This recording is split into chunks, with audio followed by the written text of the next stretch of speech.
आप कैसे पहचानो, कैसे तुम्हारी समझ में आएगा? Who is that man that has found being elephant, camel into one bridle? Look at his set classes.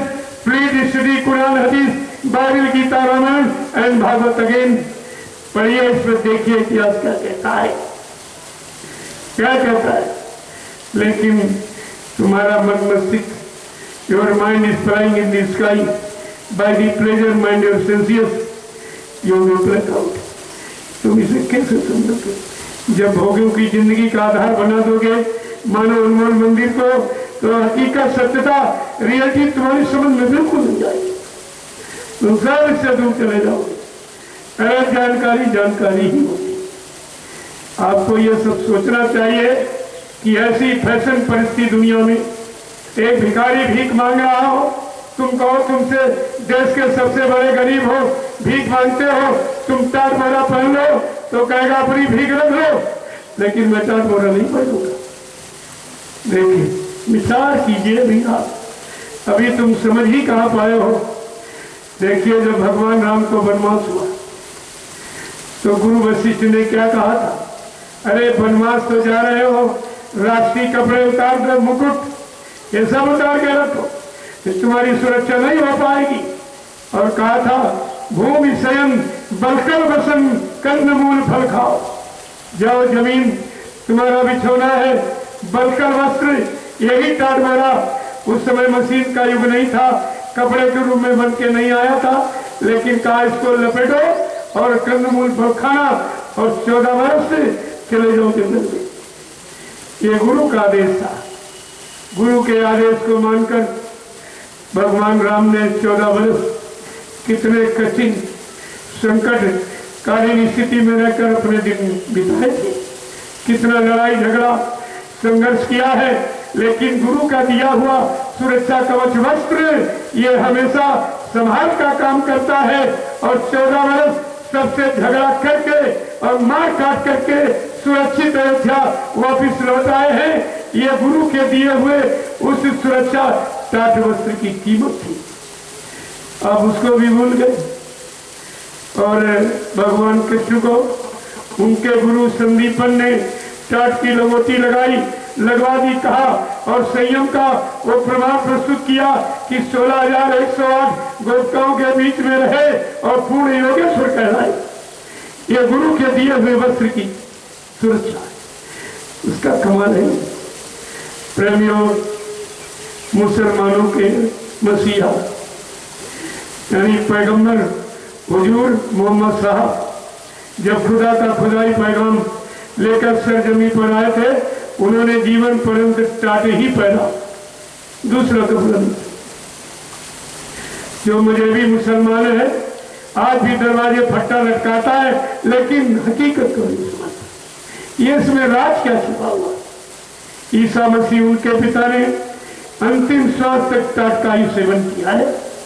ऐसा फकीरी भेष बाबा जय गुरुदेव जी महाराज ने हमारे सबकी सुरक्षा का यानी मतलब ये वस्त्र और कवच आपको कहा दिया था। 1983 में दिल्ली वोट क्लब मैदान में ले गए और कहा ये पार्लियामेंट, इसके सामने बच्चा शपथ और कसम खाओ, इस फकीरी भेष को धारण करो कि जब तक देश में अच्छी व्यवस्था नहीं आ जाएगी, सबको नया सुरक्षा रोजी रोटी नहीं मिलने लगेगी, तब तक ये फकीरी भेष शरीर से उतारा नहीं जाएगा।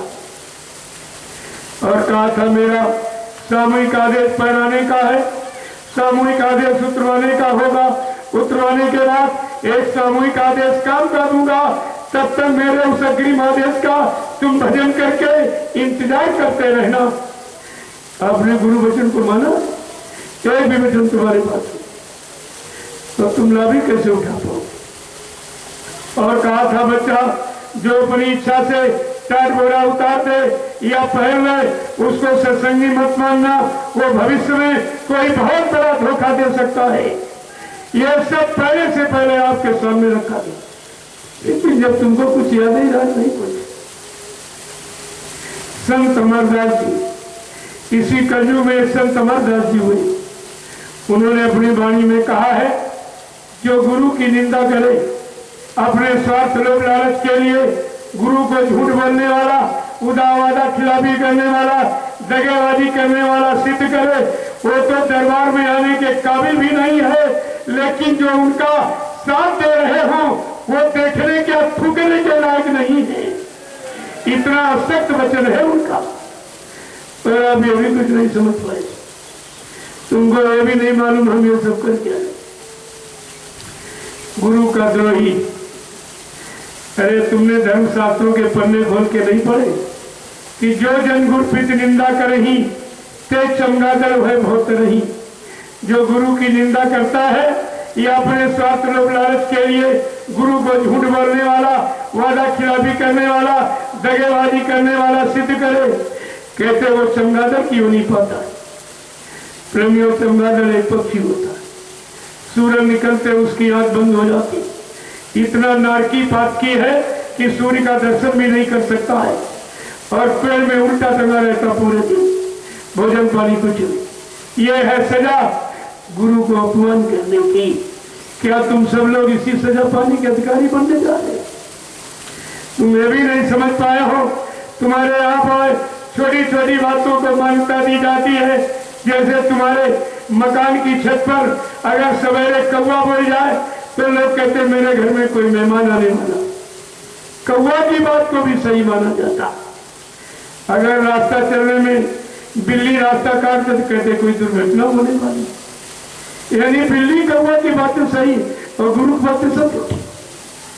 बिल्ली मांसाहारी, कौवा मांसाहारी, उनकी बातें सही और गुरु की बातें सब झूठी। तुमने गुरु को बिल्ली कौवा के नीचे में उतार दिया। कितना अपमान करोगे, अपमानित करोगे, आखिरकार तुम्हारी इच्छा क्या है? यह सब तुमको बताना पड़ेगा। समझ, मैं तो अभी पूछ रहा हूँ, कुछ कह थोड़ी रहा हूँ। कहने का समय आएगा तो खोल के कहूँगा, लेकिन अभी जितनी प्रेरणा है, जितना हुक्म आदेश, मैं उतना ही आपके सामने रखता हूँ। इसके अतिरिक्त कुछ यह सब देखिए, आपको विचार करना है। तुम्हारे यहाँ तो बड़े प्रमाण रामचरितमानस में भी है, सपने बानर लंका जारी, श्वेतवान सेना सम्मारी। जब राक्षसी का सपना साकार हो सकता है तो सदगुरु दयाल का सत्यु लाने का संकल्प अधूरा हो गया। जरा भी आपने विचार नहीं किया, तुम ये कहां पर खड़े हो। तुम्हें यह सब सोचना चाहिए। प्रेमियों, परिवर्तन की पुरानी निशानी है, पुरानी कहानी है। राम ने परिवर्तन की आवाज उठाई तो उनको अपनी अयोध्या नगरी छोड़नी ही पड़ी। भगवान कृष्णराज ने परिवर्तन की आवाज उठाई, उनको मथुरा में, यानी मतलब उनको मथुरा नगरी छोड़नी पड़ी थी। बाबा जय गुरुदेव जी महाराज ने विश्व परिवर्तन की आवाज लगाई, इसलिए प्रेमियों उनको भी समय से अपना मथुरा आश्रम छोड़ना ही पड़ा। यह है परिवर्तन की निशानी, परिवर्तन की कहानी, निशानी, इतिहास है। आप ये सबको ध्यान में रखना चाहिए। लेकिन तुम्हारे पास कोई चीज, कुछ भी तुम्हारी समझ में नहीं आया है। इसलिए मैं आज का दिन, इस राम की पवित्र पावन तिथि, जन्म तिथि पर मैं आपको उस महापुरुष के किए गए परिवर्तन के वादों को रखना पड़ा। आपको सत्संग में तो कल परसों 4 दिन पड़े, उनमें आपको सत्संग सुनाऊंगा।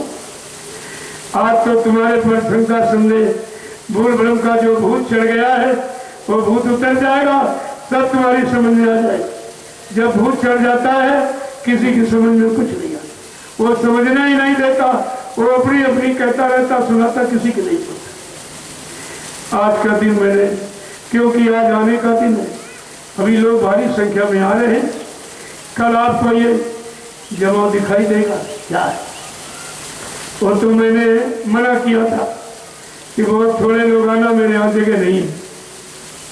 अगर वो अयोध्या में जो मैंने वक्तव्य यानी वो भंडारे का कार्यक्रम मैंने 5 दिवसीय किया था, जिसमें 25 लाख से ऊपर प्रेमी थे, 155 भंडारे थे।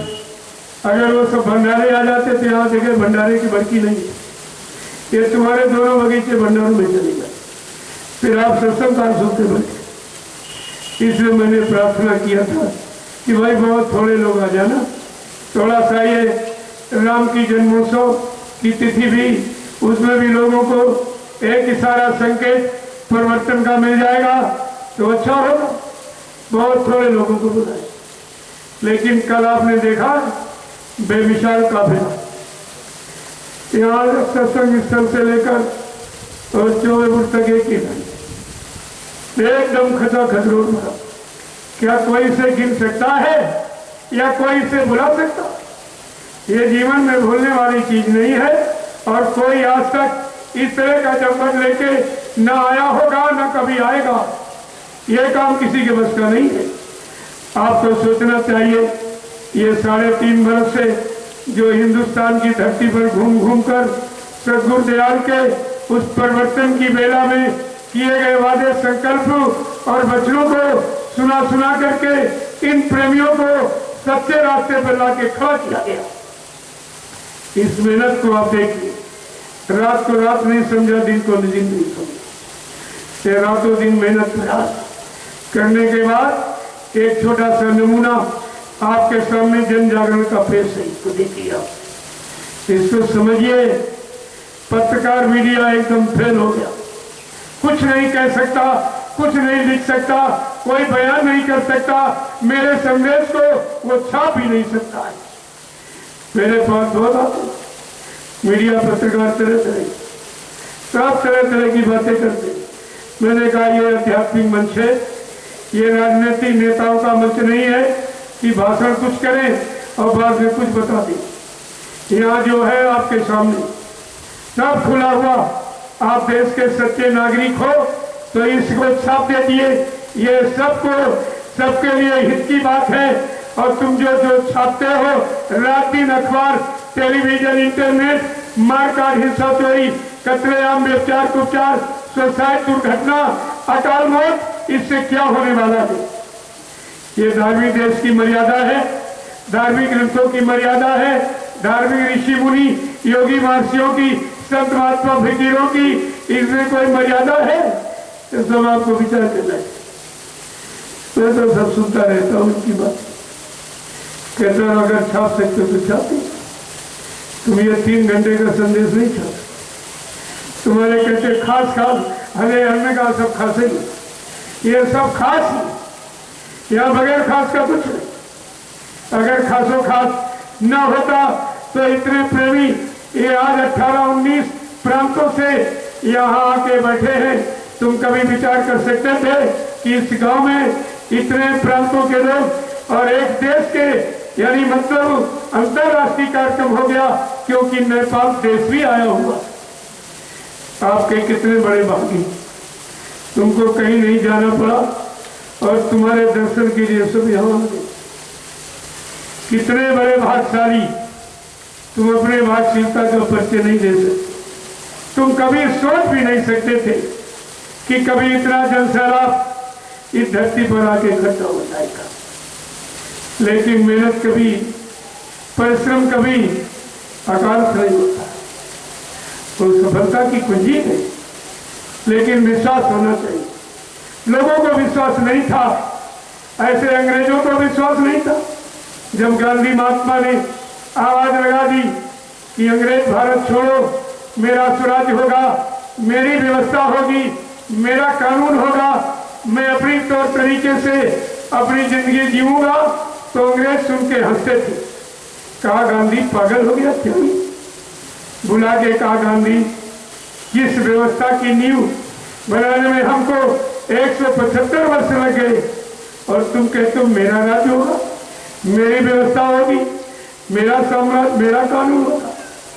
तो गांधी ने बहुत धीमे सुर में कहा, one step is enough for me, I do not like for the distance scene.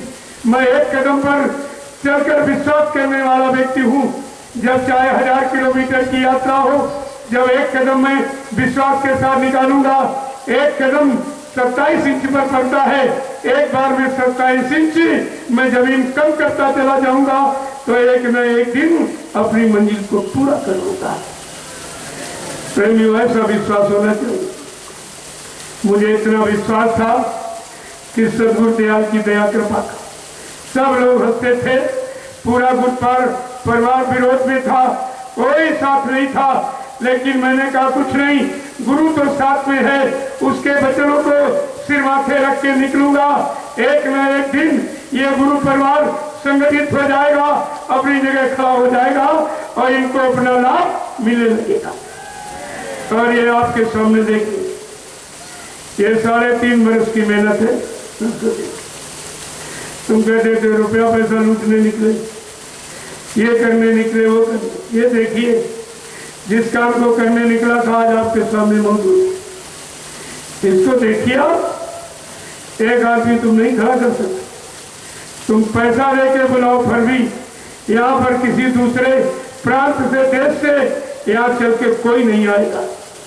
इनसे पूछिए, मैंने कोई रुपया पैसा इनको दिया, कोई डीजल पेट्रोल इनको बांटा है? ये अपनी गाड़ी कमाई खर्च करके इस आध्यात्मिक मेले में शरीक होने आए हैं और गुरु की भक्ति का परिचय देने आए। आप इसको समझिए, सोचिए, विचारिए, तब तुम्हारी समझ में सब आ जाए। यहाँ कोई ऐसा काम नहीं होता। मैंने खुले मन से कहा है, न मैं कोई गुरु बनता, न स्वामी जी बनता, न कोई संत महात्मा फकीर बनता। अरे हमें बनने की क्या जरूरत, हम जो हैं तुम्हारे सामने बैठे हैं और जो कुछ कह रहे हैं तुम्हारे सामने कह रहे, इसमें बनने बनाने की क्या बात? यह सब बातें दिमाग से निकाल दी। यहाँ कोई कूड़ा कचरे का काम नहीं होता। और ये 45 बरस जिंदगी के प्रचार में ही लगाए गए, तब ये जनमत तुम्हारे सामने ना दिखा है। इस पर आपको विचार करना चाहिए। इसलिए मैं अभी कुछ कहना नहीं चाहता हूँ, केवल आपको इशारा करना चाहता हूँ। जो सदगुरु दयाल ने परिवर्तन की बेला पर जो संकल्प प्रतिज्ञा की है, मैं वो आपके सामने खोल के रखना चाहता हूँ। प्रेमियों, बाबा जी ने कहा था, आगे भविष्य में एक ऐसी लीला करूंगा, ऐसा खेल करूंगा, मेरे खेल लीला को देखकर तुम बच्चों भ्रमित मत हो जाना, भजन करके मेरा इंतजार करना। मेरे उस छोटे से खेल में मुट्ठी भर लोग बचेंगे, उन्हीं से परिवर्तन हो जाएगा। परिवर्तन गरीबों से और झोपड़ियों से होगा। अरे राम कृष्ण का इतिहास उठा के देखो, क्या भगवान राम की बात किसी क्षत्रिय ने मानी थी? सब हंसी मजाक उड़ाते थे। मजबूर होके बेचारे 14 वर्ष जंगलों में मारे मारे फिरते, मुसीबत आपत्तियों संघर्ष को उठाते रहे और बाल यानी मतलब कोल भील बंदरों को इकट्ठा किया और परिवर्तन करके दिखा दिया।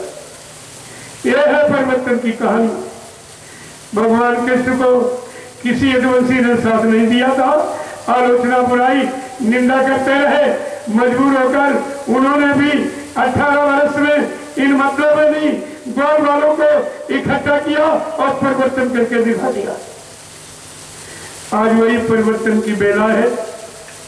इतने जीवों को जगाया गया, खड़ा किया, एक नया पैसा किसी। मैं तो खोल के कहता हूं, इस सत्संग प्रांगण में कोई एक पैसा सेवा न किसी से मांगेगा, न कोई किसी को देगा। ये भिखारियों का काम यहाँ नहीं होता।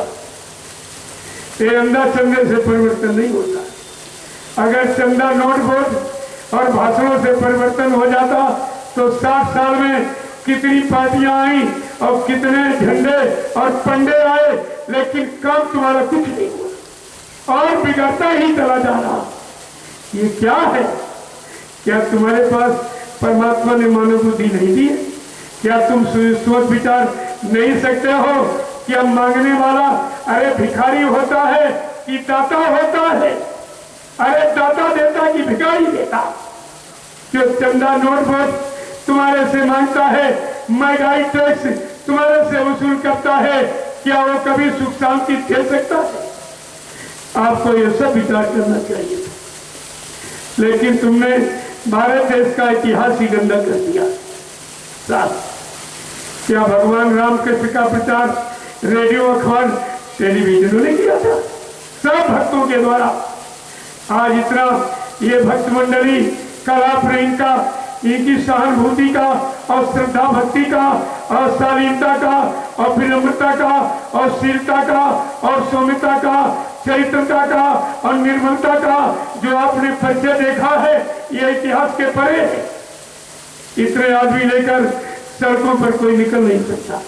निकलेगा तो कस्बे सब लुट जाएंगे, रास्ते अवरुद्ध हो जाएंगे, शासन व्यवस्था तंग हो जाएगी। लेकिन कल आपने देखा है किसी कर्मचारी अधिकारी को कोई परेशानी नहीं, क्योंकि अनुशासित है। मैंने पहले कह रखा है, तुमको एक लाइन में चलकर आधी सड़क छोड़कर गुरु की ज्ञान का, भक्ति का परिचय देना है, अनुशासन का परिचय। और देखिए आपने कल देखा ये बहुत छोटा मोटा काम, तब कितना समय लग गया आपको? 6-7 घंटे लगे।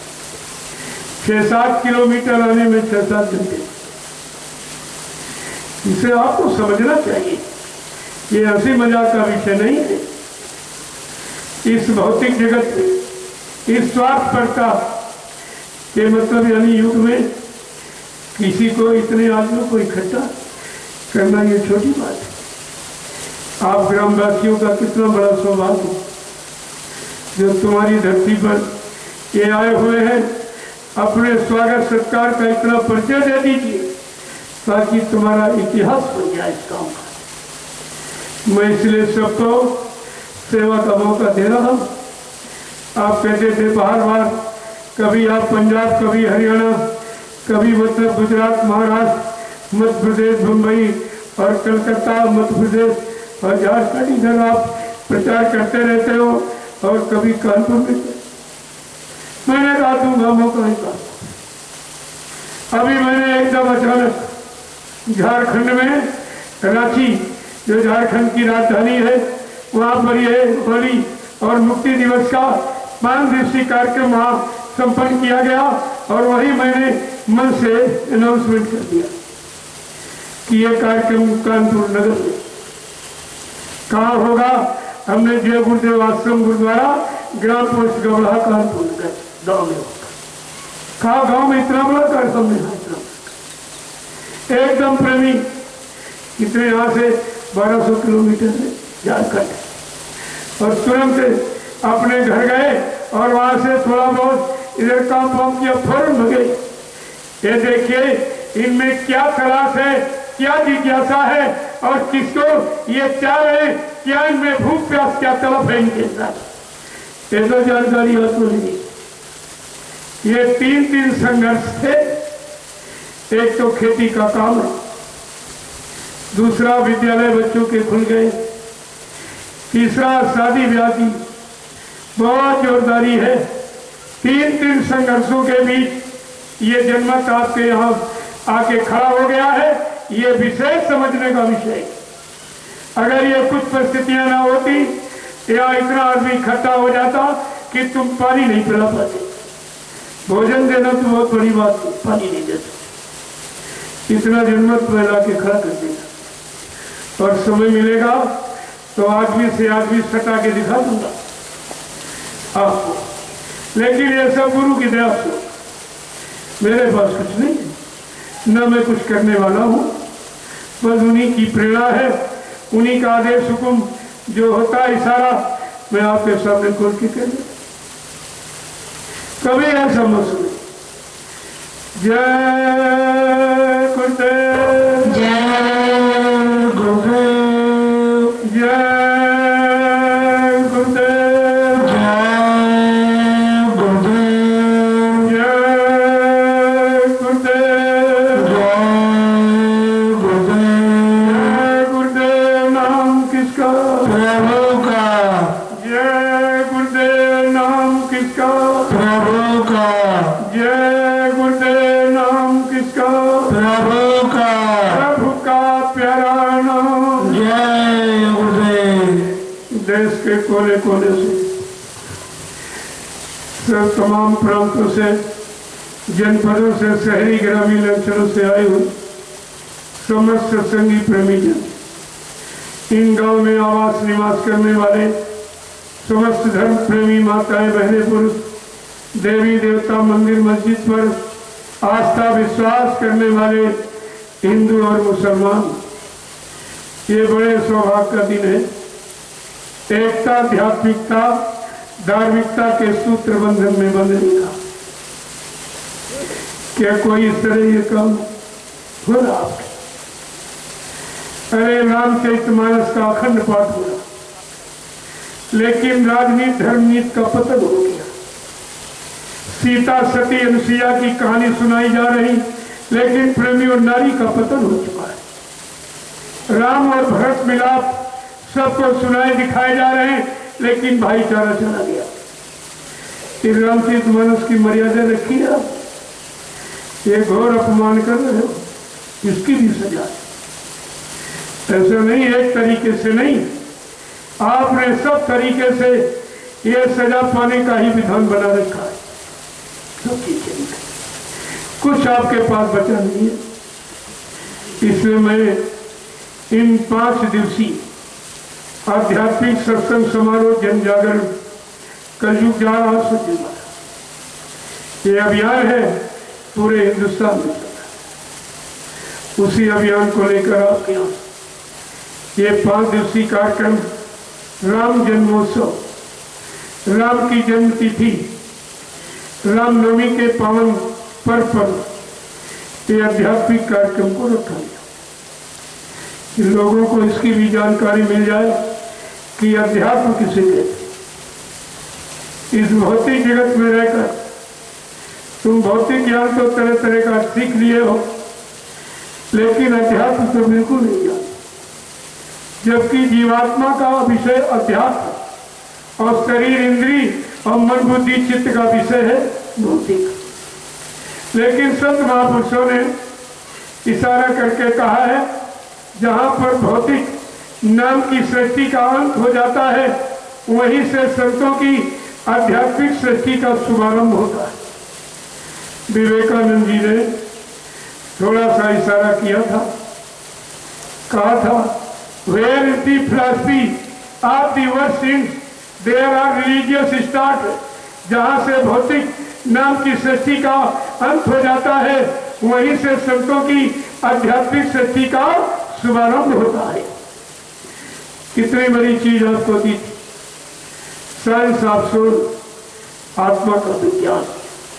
शरीर का विज्ञान तो थोड़ा बहुत जान गए आप, पूरा तो नहीं जान पाए हो, लेकिन अध्यात्म विज्ञान, साइंस ऑफ सोल, आत्मा का विज्ञान, ये तो भी बिल्कुल ही नहीं तुम जानते। इसके बारे में आप कुछ नहीं मानते।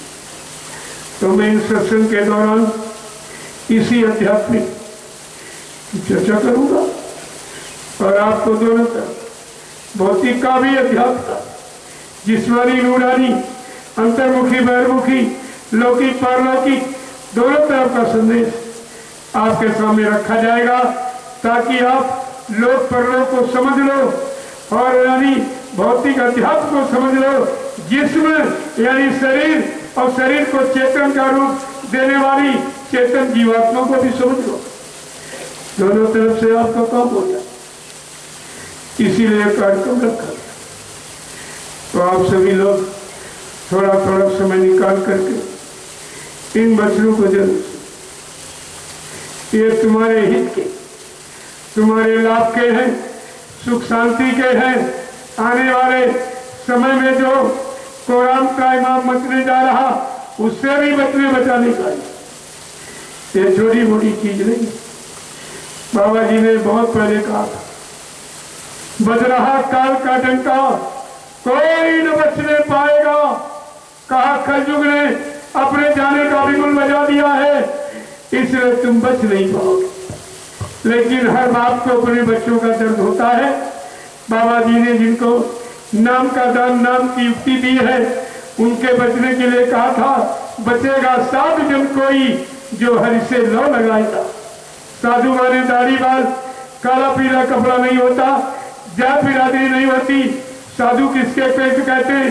जिसने तन मन वचन इंद्रियों को साध लिया हो, जो शाकाहारी, सदाचारी, ब्रह्मचारी, उसको साधु कहते हैं। तुम साधु, महात्मा और मतलब यानी गुरु और संत सदगुरु, तुम तो किसी को नहीं जानते। तुम्हारे पास कोई पहचान ही नहीं है।